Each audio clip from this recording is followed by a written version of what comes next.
Hello दोस्तों, स्वागत है आप सभी का डाउटनेट लर्न एंड फन पर।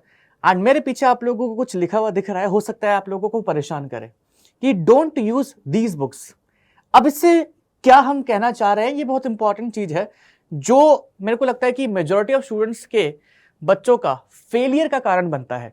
कैसे फेलियर का कारण बनता है, जरा इसको समझने की कोशिश करते हैं। आप अभी क्लास 11th में हैं, ठीक है।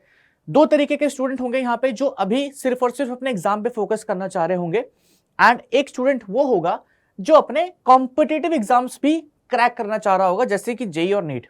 अब होता क्या है ना कि दोस्त सबके होते हैं, और दोस्त कैसे होते हैं वो मैं अपने मुंह से बताना नहीं चाह रहा, ठीक है, कि भाई ये वाले नोट्स ले, ये भी कर ले, भाई यहाँ से आज मेरे को नोट्स मिले हैं, भाई यहाँ से मेरे को नोट्स मिले, अरे स्कूल में वो मेरे क्या कहते हैं मामा का लड़का पता नहीं कहाँ से मेरे इस अंकल ने नोट्स भिजवाए, ये पढ़ ले, भाई ये बुक बहुत अच्छी है, ये बुक बहुत नहीं करना है। एग्जाम्स अगर आपको निकालने हैं तो आप लोगों को एक बुक पे या दो बुक्स पे ही फोकस करना पड़ेगा। एक बहुत ही अच्छी कहावत है, ठीक है, आई गेस ब्रूसली का है वो, मेरे ख्याल से कोट या पता नहीं किसका है, ठीक है। तो उन्होंने बोला था कि वो डेली 1000 मूव सीखें, इससे बेटर है वो अपने एक मूव को 1000 बारी प्रैक्टिस करें। सो जब आप एक चीज को अच्छे तरीके से प्रैक्टिस करते हैं, वो आपको ज्यादा नॉलेज देती है कंपेयर टू अगर आप 1000 चीजों को एक एक बारी पढ़ेंगे। अब थोड़े काम की बात करते हैं। जैसे अगर कोई बच्चा जो है वो नॉर्मली स्कूल एग्जाम्स की, ठीक है, प्रिपरेशन कर रहा है। स्कूल एग्जाम्स का जो लेवल है वो इतना मुश्किल नहीं होता है, जाहिर सी बात है कॉम्पिटिटिव एग्जाम से। आप लोगों को यहाँ पे क्या कवर करना है, यहाँ पे आप लोगों को एनसीईआरटी कवर करनी है, ठीक है। एनसीईआरटी करनी है किसकी, अगर आप पीसीबीए वगैरह है जो भी है, मतलब आपका डिपेंड करता है, क्योंकि ये जो बेसिकली गाइडेंस है ये इसको हर कोई देख सकता है, ठीक है। तो जो भी आपका सब्जेक्ट है, मैं एग्जांपल के तौर पे यहाँ पे पीसीबी लिख देता हूँ या पीसीएम लिख देता हूँ, ठीक है। तो ये अपन ने एनसीईआरटी कर ली। स्कूल में थोड़ा सा लेवल बढ़ा देते हैं, तो लेवल बढ़ाने के लिए अगर आप प्रिपरेशन करना चाहते हैं तो आप लोगों के पास सीबीएसई ने एनसीईआरटी एग्जाम्पलर दे रखा है। एनसीईआरटी एग्जाम्पलर में काफी अच्छे क्वेश्चन हैं, आप एनसीईआरटी एग्जाम्पलर प्रिपेयर कर सकते हो, ठीक है। अगर अभी भी किसी को कमी लग रही है, सो इस एनसीईआरटी एग्जाम्पलर के बाद देयर आर क्वेश्चंस, ठीक है, सैंपल क्वेश्चंस आते रहते हैं चैप्टर के। क्वेश्चंस पे फोकस करो, जितना क्वेश्चंस पे प्रैक्टिस करोगे उतना ही तुम्हारे जो कॉन्सेप्ट्स है वो इंप्रूव होते रहेंगे, ठीक है। तुम लोगों को ऐसा तो है नहीं, मतलब मैं भी बात कर रहा हूं बच्चों की जिनको स्कूल एग्जाम्स के ऊपर ही फोकस करना है। आप लोगों को कॉम्पिटिटिव एग्जाम देना नहीं है, तो सब्जेक्टिव क्वेश्चंस की इतनी खास कुछ प्रैक्टिस करनी है नहीं। एनसीईआरटी के जो क्वेश्चन है वो करोगे, और एग्जाम्पलर्स में क्वेश्चन बहुत सारे होते हैं, ठीक है। बाकी अगर आप चाहें तो सैंपल क्वेश्चन पेपर्स वगैरह आते रहते हैं 11th के, मतलब कम मिलते हैं लेकिन सैंपल क्वेश्चंस वगैरह मिलते हैं, ठीक है।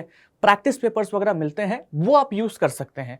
अब अगर आप चाहे यहां से पढ़ रहे हैं तो यहां से ले सकते हैं, या आप कहीं और से पढ़ रहे हैं तो वहां से ले सकते हैं, लेकिन प्रैक्टिस पेपर जो है हमारे वो सॉल्व करो, ठीक है। ज्यादा चीजों में मत पढ़ो, ज्यादा बुक्स के अंदर मत घुसो। एनसीईआरटी बहुत अच्छी किताब है, उसको डिटेल में पढ़ोगे, अच्छे तरीके से समझ के पढ़ोगे तो काम बन जाएगा। बाकी टीचर्स समझा देते हैं अगर आप अच्छी जगह पे पढ़ रहे हैं तो। अब सवाल उठता है कि भैया अगर हम एग्जाम की प्रिपरेशन कर रहे हैं, कौन से वाले, कॉम्पिटिटिव एग्जाम्स की, या आप कह सकते हैं जेई की और नीट की, तो अगर हम जेई और नीट की प्रिपरेशन कर रहे हैं तो उसमें क्या करें। अब इसमें भी ना बहुत सारे बच्चे होते हैं कि मतलब मॉडर्न एबीसी, ठीक है, एचसी वर्मा, जेडी ली केमिस्ट्री की, पता नहीं कौन कौन से, मतलब ट्रूमेंस पढ़ लेते हैं, प्रदीप्स पढ़ लेते हैं, ठीक है, पता नहीं कहां कहां से किताबें लेके आ जाते हैं, और वो होती है इतनी मोटी मोटी, ठीक है, कि मतलब बंदा देख के डर जाए कि भाई साहब इतनी मोटी बुक कहां से। और माँ बाप को लगता है कि अच्छा इतनी मोटी बुक लेकर के आया हमारा लाल, ठीक है, ये हमारी परी, तो बैठ के पढ़ाई करेंगे। देखो तुम्हें भी पता है, और रियलिटी मेरे को बोलनी नहीं है, बट टाइम तो वेस्ट हो ही रहा है। जो काम की चीजें करनी होती है वो कर लेते हैं। बीइंग अ बायोलॉजी बैकग्राउंड, ठीक है, मैं यहाँ पे बात करूंगा स्पेसिफिकली थोड़ा सा नीट के बारे में, ठीक है। जेई को अगर मैं थोड़ा सा साइड में रखूं अभी के लिए, तो अगर मैं नीट का डिस्कशन करूं आप लोगों से, क्योंकि मेरा बायोलॉजी का बैकग्राउंड है, ठीक है। सो आप लोगों को यहाँ पे क्या चीजें करनी है, एनसीईआरटी प्लस में एक बुक आती है आप लोगों की, that is NCERT finger tips, ठीक है, एनसीईआरटी फिंगर टिप्स। एनसीईआरटी से आप कॉन्सेप्ट को स्ट्रॉन्ग करिए, ओके, एनसीईआरटी से आप कॉन्सेप्ट्स को स्ट्रॉन्ग करिए, एंड फिंगर टिप्स से आप क्वेश्चंस को सॉल्व करिए। मैं आप लोगों को लिख के देता हूं कि अगर आपने एनसीईआरटी को 3 से 4 बारी अच्छे तरीके से पढ़ लिया, और फिंगर टिप्स को अगर अच्छे तरीके से 2 बारी सॉल्व कर लिया, आप बिना किसी मतलब कोचिंग वगैरह के, या बिना किसी मतलब देखो गाइडेंस की जरूरत होती है, बट बिना किसी स्पेशल कोचिंग के आप नीट का एग्जाम निकाल सकते हो। बायो की बात करूं तो बायो में तो सही बताऊं तो अगर तुम लोग फिंगर टिप्स नहीं भी पढ़ोगे ना तो भी तुम्हारा काम बन जाएगा, क्योंकि बायो के अंदर 90% ऑफ क्वेश्चंस जो होते हैं डायरेक्टली वो एनसीईआरटी से आते हैं। तो वहां पे अगर तुम फिंगर टिप्स भी नहीं लोगे तो भी काम बन जाएगा। फिंगर टिप्स स्पेसिफिकली केमिस्ट्री और फिजिक्स के लिए, क्योंकि वहां पे क्या है, न्यूमेरिकल्स की प्रैक्टिस, ठीक है, और क्वेश्चंस की प्रैक्टिस करना काफी इंपॉर्टेंट होता है। तो केमिस्ट्री और फिजिक्स के लिए सुपर इंपॉर्टेंट है फिंगर टिप्स, लेकिन बायो की भी ले लेना, क्योंकि हम लोगों को 90% से काम नहीं चलेगा, हम लोगों को 100% स्कोर करना है, ठीक है। सो बायोलॉजी में एनसीईआरटी और फिंगर टिप्स और फिजिक्स और केमिस्ट्री में भी। अब इसमें एक चीज और एडिशनल कर सकते हो, समय है तो, और मेरे को लगता है कि वो करनी चाहिए। वो है क्या? Previous year paper, previous year paper, ठीक है। ये मैं नीट के बारे में बात कर रहा हूं। पता चला जेई वाले बच्चे मुझे सुनाने लग जाएं कि भैया आपने एक बहुत इंपॉर्टेंट बुक्स को मिस कर दिया है। मैं भी नीट की बात कर रहा हूं, ठीक है। प्रीवियस ईयर पेपर के अंदर अगर आप लोग सॉल्व करेंगे इसको तो जो आपके छोटे मोटे कॉन्सेप्ट्स बच गए हैं वो भी कवर हो जाएंगे। अब मेरे को बहुत सारे बच्चे बोलेंगे भैया आपने ना एक बहुत अच्छी बुक है एचसी वर्मा, आपने उसको तो मिस ही कर दिया।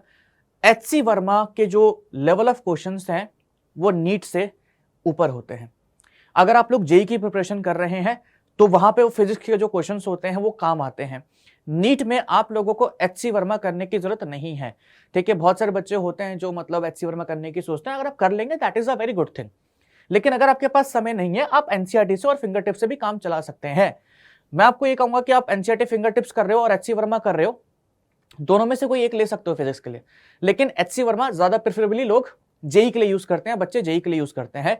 नीट में कंट्रीब्यूशन है उसका, कर लोगे तो बहुत बढ़िया, लेकिन नीट में फिंगर टिप से काम बन जाएगा, ठीक है।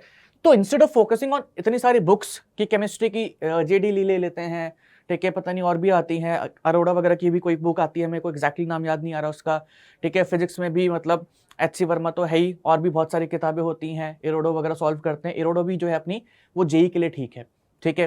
एंड अपना जो अपना वो होता है बायो के अंदर ट्रूमेंस हो गई, प्रदीप्स हो गई, ठीक है। मतलब नहीं जरूरत है तुम्हें, अगर भरोसा नहीं है एक काम करना, एक सिंपल सा ट्राई देना, अपना एक चैप्टर उठाना एनसीईआरटी से, उसको अच्छे तरीके से पढ़ना और उस चैप्टर को फिंगर टिप से सॉल्व करना बायो का, एंड उसके बाद उसी चैप्टर के ना पीवाईक्यूज निकालना, ठीक है, और फिर उनको सॉल्व करना। तुम देखोगे खुद से कि उस चैप्टर के तुम मोस्टली क्वेश्चन सॉल्व कर पा रहे होगे सिर्फ फर्स्ट रीडिंग में या फर्स्ट डिस्कशन में।